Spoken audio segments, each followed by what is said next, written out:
Hi, I'm Sarah with WTI. I don't know about you, but I've got a lot of grilling men in my family, a few too many if you ask my waistline, and I found the perfect gift for them all, these grill gloves from the Grill Heat Aid store. These gloves are going to protect the hands of my boys whether they're grilling, shredding, or smoking meats.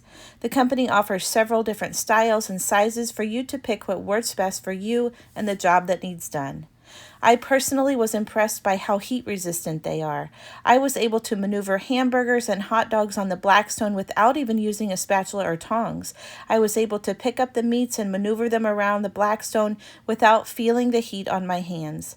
I was also impressed by how well they fit. I wasn't constantly readjusting them, and they didn't flop around on my hands like oven mitts tend to. I was also impressed by the silicone grip aids. When I used a tool, I was able to grip them firmly and they felt secure in my hands.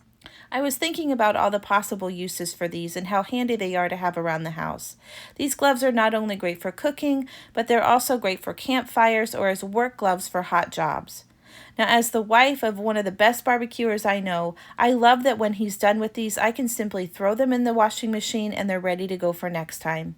So if you're in the market for some great grill gloves for yourself or your favorite griller, then you can't go wrong with these grill gloves from Grill Heat Aid. And that's my point of view.